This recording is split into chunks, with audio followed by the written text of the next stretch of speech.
وہ جو اقبال نے کہا نا کہ لے گئے تسلیس کے فرزند میراث خلیل، کشت بنیاد کلیسا بن گئی خاک حجاز۔ تسلیس کے فرزند میراث خلیل لے گئے تھے، بیت المقدس ان کے کروسیڈرز کے قبضے میں آ گیا تھا 1099 میں، اور رہا تھا 1187 تک، 88 ایئرز۔ لے گئے تسلیس کے فرزند میراث خلیل۔ تو میراث موسوی جو تھی وہ منتقل ہو گئی محمد رسول اللہ صلی اللہ علیہ وسلم اور آپ کی امت کو۔ ان کا قبلہ کینسل، یہ قبلہ آ گیا، تو سب سے زیادہ دکھ تو انہیں تھا۔ اب جو وہاں سے کاؤنٹر ریولوشنری موومنٹ آئی ہے وہ عبداللہ ابن سبا یہودی۔ بعض لوگ آج یہ بھی کہہ دیتے ہیں کہ یہ تو ایک ایسی ہی افسانوی شخصیت ہے، کوئی اس کا وجود ہی نہیں تھا۔ بڑی زیادتی کرتے ہیں، خاص طور پر ہمارے بعض اہل تشیع یہ کہتے ہیں، حالانکہ ان کی کتابوں کے اندر درج ہے کہ حضرت علی نے عبداللہ ابن سبا اس کے 40 ساتھیوں کو آگ میں زندہ جلوایا۔ رجال کشی کے اندر دیکھ لیجیے لکھا ہوا موجود ہے۔ لیکن چونکہ کچھ لوگوں نے شیعت کے لیے لفظ سبائیت استعمال کرنا شروع کر دیا، اس لیے وہ ڈیفنس میں کہتے نہیں سبا تو یہ تو افسانوی شخصیت ہے، سبا کوئی تھا ہی نہیں عبداللہ ابن سبا۔ نہیں، عبداللہ ابن سبا ایک شخص تھا یہودی، وہ اسلام کا لبادہ اوڑھ کر آ گیا دارالاسلام میں، حضرت عثمان رضی اللہ تعالیٰ عنہ کا عہد۔ اور ایک مغالطہ میں چاہتا ہوں کہ ان دی فرسٹ انسٹنس دفع کر دوں۔ عام طور پر اتنی غلط طریقے سے تاریخ بیان ہوئی ہے کہ حضرت عثمان کے عہد خلافت کو سمجھتے ہیں پورا کا پورا عہد خلافت غالباً فتنوں ہی کے اندر تھا اور اختلافات ہی تھے اور خانہ جنگ۔ معاذ اللہ، ایسا نہیں تھا۔ طویل ترین دور جو ہے دور خلافت حضرت عثمان کا ہے، 12 سال۔ حضرت ابوبکر کے 2.5 سال، حضرت عمر کے 10 سال، دونوں کو جمع کریں گے تو عثمان کا، اور اس میں 10 سال بالکل اسی شان کے ہیں جو حضرت عمر کے خلافت کے شان ہیں، کوئی اختلاف نہیں۔ اور فتوحات کا دائرہ بڑھتا چلا جا رہا ہے، تھمتا نہ تھا کس چیز سے سیل رواں ہمارا۔ اس کے آخری ایام میں یہ شخص آیا اور اس نے ایک تو یہ کیا کہ پرانی جو قبائلی عصبیت تھی اس کو زندہ کیا۔ خلافت تو بنو ہاشم کا حق ہے، محمد ہاشمی تھے صلی اللہ علیہ وسلم۔ ہاؤ کم یہ ایک بنو امیہ کا شخص کیسے بیٹھا ہے؟ دیکھیے اس شخص نے کتنا انتظار کیا۔ حضرت ابوبکر بنو امیہ میں سے نہیں تھے، لہذا یہ فتنہ اس کے خلاف نہیں ہو سکتا تھا، کیونکہ چشمک جو تھی وہ بنو امیہ اور بنو ہاشم کی تھی، بڑی پرانی تھی۔ یہ بڑے برابر کے یہ دو کلینز جو تھے مد مقابل تھے ایک دوسرے کے، باقی چھوٹے قبیلے تھے، بنو تیم ہیں، بنو عدی ہیں، لیکن مقابلہ تھا بنو امیہ اور بنو ہاشم کا۔ حضرت ابوبکر بنو تیم میں سے، حضرت عمر بنو عدی میں سے، بنو امیہ میں سے حضرت عثمان۔ اب اس کو موقع ملا، اب آیا یہ اموی، یہ بن گیا۔ یہ سب غاصب ہیں، ابوبکر بھی، عمر بھی، عثمان بھی۔ خلافت پہلے دن سے علی کی ہے اور اس کو ملنی چاہیے۔ اس سے آگے بڑھ کر، اور علی تو خدا ہے، انکارنیٹ، گاڈ انکارنیٹ، یہ اس کا عقیدہ جس نے پھیلایا۔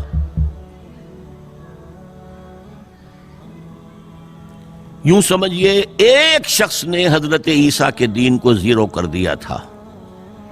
لوگ مانتے نہیں کہ ایک شخص اتنا کچھ کر سکتا ہے۔ یہودی اور سازشی ذہن، ان کی صلاحیت اور ذہانت۔ ایک شخص تھا پال، حضرت عیسیٰ کو خدا کا بیٹا بنانے والا۔ وہ توحید ختم، تسلیس آ گئی۔ شریعت کو ختم کرنے والا وہ حضرت عیسیٰ کہہ کر گئے تھے تم پر شریعت موسوی نافذ رہے گی، اس نے کہا نہیں، ایبروگیٹڈ، نو شریعہ۔ نمبر 3، حضرت عیسیٰ نے کہا تھا تمہیں تبلیغ کرنی ہے صرف یہودیوں تک۔ I have been sent only in search of the lost sheep of the house of Israel۔ میں صرف اسرائیل کے گھرانے کی کھوئی ہوئی بھیڑوں کی تلاش میں آیا ہوں، تمہیں باہر تبلیغ نہیں کرنی۔ اس نے تبلیغ کا دائرہ وسیع کیا۔ وہ دین مسیحیت ختم، وہ دین پالزم ہے جو چلا ہے اس کے بعد۔ سمجھ رہے ہیں اس بات کو؟ اور یہ ڈاکٹر مائیکل ہارٹ نے بالکل صحیح لکھا ہے کہ کرسچینٹی جب تک حضرت مسیح موجود تھے وہ سوائے ایک یہودیوں کے فرقے کے اس کی کوئی اور حیثیت نہیں تھی، لیکن پال نے اسے ایک انڈیپینڈنٹ دین بنایا ہے۔ ایک شخص کی کارروائی ہے یہ ساری، اور آج پوری دنیا، پوری عیسائی دنیا اسی پر ہے، تسلیس پر بھی، اور شریعت ختم، اور دعوت جو ہے کرتے پھر رہے ہیں پوری دنیا کے اندر۔ اسی طرح اس نے کیا، قبائلی عصبیت کو چھیڑا اور حضرت علی کا مبالغہ کیا، یہ خدا ہے، اوتار، گاڈ انکارنیٹ۔ تیسرا کام کیا کیا کہ حضرت عثمان رضی اللہ تعالی عنہ اور ان کے جو عاملین تھے، گورنر کوفے کا ہے، گورنر شام میں دمشق میں ہے، گورنر مصر میں ہے، ان کے خلاف پروپیگنڈا شروع کیا۔ یہ بیت المال میں خیانت کر رہے ہیں، یہ غبن کر رہے ہیں، یہ اپنے عزیزوں کو جو ہے پال رہے ہیں، ان کو دے رہے ہیں، وہ اقربا پروری کر رہے ہیں، اور یہ کر رہے ہیں، اور ٹیکنیک کیسی عجیب۔ کوفے میں کوفے کے گورنر کے خلاف بات نہیں کریں گے، دمشق اور مصر کے گورنر کے خلاف بات کریں گے۔ اب کہاں دنیا کے پاس ذرائع تھے کہ کوئی ویریفائی کرے بھئی یہ بات صحیح ہے کہ نہیں ہے، غلط ہے، نہ کوئی ذرائع رسل و رسائل ہیں۔ اور اگر آپ کوفے میں کھڑے ہو کر عثمان نے یہ کر دیا، عثمان نے یہ کر دیا، عثمان نے یہ کر دیا، یہ کر دیا، اب کون اس کو جو ہے اس کی تحقیق کر سکے گا؟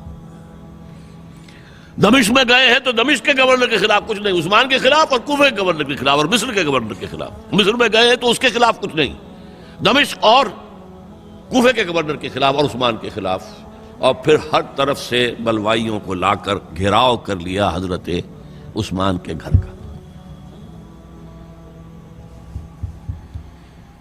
یہ تحریک ہے جو بہت زبردست کامیابی سے ہمکنار ہوئی،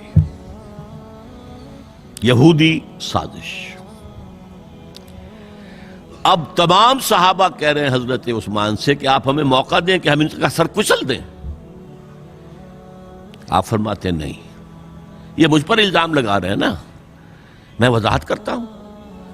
اپنے گھر کی چھت کے اوپر کھڑے ہو کر آپ نے کہا دیکھو یہ میں نے نہیں کیا، یہ میں نے نہیں کیا، میرے یہ احسانات بھول گئے ہو۔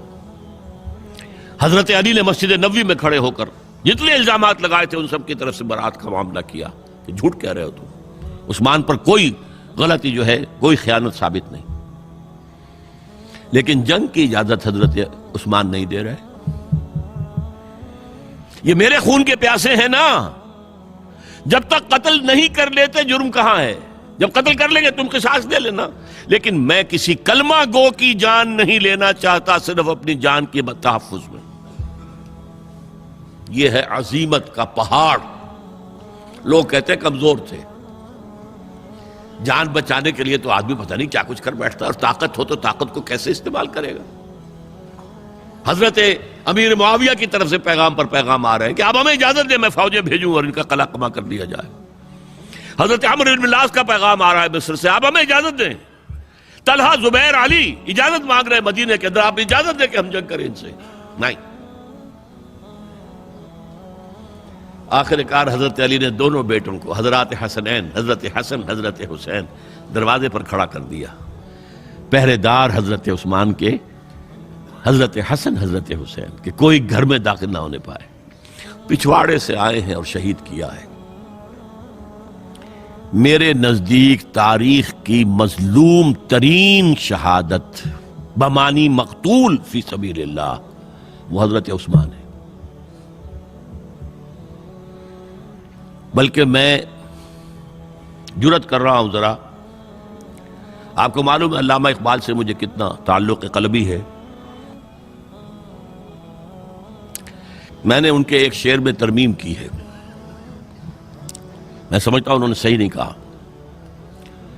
غریب و سادہ اور رنگی ہے داستان حرم، نہایت اس کی حسین، ابتدا ہے اسماعیل۔ حضرت اسماعیل کو اللہ تعالیٰ کے حکم سے حضرت ابراہیم ذبح کر رہے تھے نا، اور حضرت حسین ذبح کر دیے گئے، تو گویا کہ ابتدا جس کی ہوئی تھی حضرت اسماعیل سے، اس کی انتہا حسین پر ہوئی۔ میں کہتا ہوں بالکل غلط.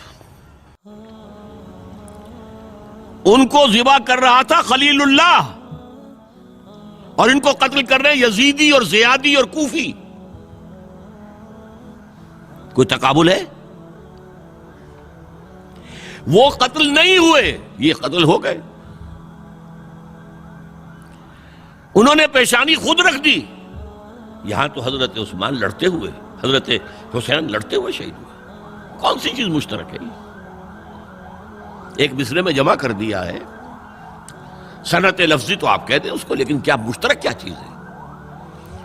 اور میں نے امید ہے علامہ اقبال سے ملاقات ہوگی اگر آخرت میں، تو وہ میری اس بات کو تسلیم کریں گے. میں نے اس شعر کا دوسرا جو مصرع ہے بدلا ہے. نہایت اس کی ہے عثمان، ابتدا حابیل. حابیل جنہوں نے کہا تھا بھائی جان آپ مجھے قتل کرنے کے لیے ہاتھ اٹھائیں گے تو میں اپنا ہاتھ نہیں اٹھاؤں گا آپ کو قتل کرنے کے لیے. عثمان نے کہا کہ میں نہیں کسی کو قتل کروں گا، کسی کلمہ گو کو. جو مجھے قتل کر دیں گے پھر ان سے قصاص لے لیں. عثمان کے پاس لاکھوں کی فوجیں، سٹینڈنگ آرمیز، پھر بھی انہوں نے اپنی جان دے دی. حضرت حسین بہرحال جتنے بھی افراد تھے بہادری سے، شجاعت سے لڑتے ہوئے شہید ہوئے، اس میں کوئی شک نہیں. لیکن لڑتے ہوئے شہید ہوئے نا، حابیل کی طرح. یہ تو نہیں کہا کہ تم مجھے کرتے ہو تو کر دو، میں تو تمہیں قتل نہیں کروں گا. نہیں. بہرحال یہ جو تھا فتنہ، اس کو کہا ہے اور اس کو کتاب میں لکھا گیا، باقاعدہ ایک تصنیف، الفتنۃ الکبریٰ، عظیم ترین فتنہ، حضرت عثمان کی شہادت. اس وقت عبداللہ ابن سلام رضی اللہ تعالی عنہ ایک یہودی عالم دین تھے جو اسلام لے آئے تھے. انہوں نے کہا تھا لوگو ڈرو، عثمان کے خون کا نہ بہانا. میں جانتا ہوں تاریخ بنی اسرائیل کی، اگر کبھی کوئی نبی جو ہے اگر شہید کیا گیا تو 70,000 آدمی اس کے بعد مارے گئے اللہ تعالی کی طرف سے. اور نبی کا اگر کوئی خلیفہ قتل کیا گیا تو 35,000 آدمی مارا گیا. تو اگر تم نے عثمان کو قتل کر دیا تو یہ خون کے دریا جو ہیں پھر آ جائیں گے امت کے اندر. باز آ جاؤ، خدا کے لیے باز آ جاؤ. لیکن نہیں. بہرحال حضرت علی رضی اللہ تعالی عنہ نے بلایا عبداللہ ابن سبا کو اپنے ہاں. تم کہتے ہو کہ میں خدا ہوں؟ ہاں آپ خدا ہیں. توبہ کرتے ہو کہ نہیں؟ نہیں. میں تمہیں زندہ جلا دوں گا. جلا دو. تم خدا ہو، ہماری آزمائش کر رہے ہو. حضرت علی نے عبداللہ ابن سبا کو 40 ساتھیوں سمیت زندہ جلوایا. اور یہ سارا کچھ معاملہ جو ہے یہ میں نے آپ کو بتایا اہل تشیع کی کتابوں میں موجود ہے. بہرحال یہ فتنۃ الکبریٰ ہے جس کا نتیجہ کیا نکلا ہے آپ اچھی طرح سمجھیے. وہ شہادت علی الناس کا جو سیلاب جا رہا تھا، جس کی شان کیا تھی؟ علامہ اقبال کے الفاظ میں تھمتا نہ تھا کسی سے سیل رواں ہمارا. یہ جو سیل تھا کوئی روکنے والا تھا؟ 2 سپر پاورز تھیں اس وقت، ایران، روم. ایران کے چیتڑے ختم ٹوٹ گئے، روم کی 2 ٹانگیں ٹوٹ گئی. اب کون روکنے والا تھا؟ یہ انٹرنل سیبوٹاج. اس کے بعد جو باہمی خانہ جنگی شروع ہوئی ہے، 1 لاکھ مسلمان ایک دوسرے کی تلواروں اور نیزوں سے ختم ہو گئے.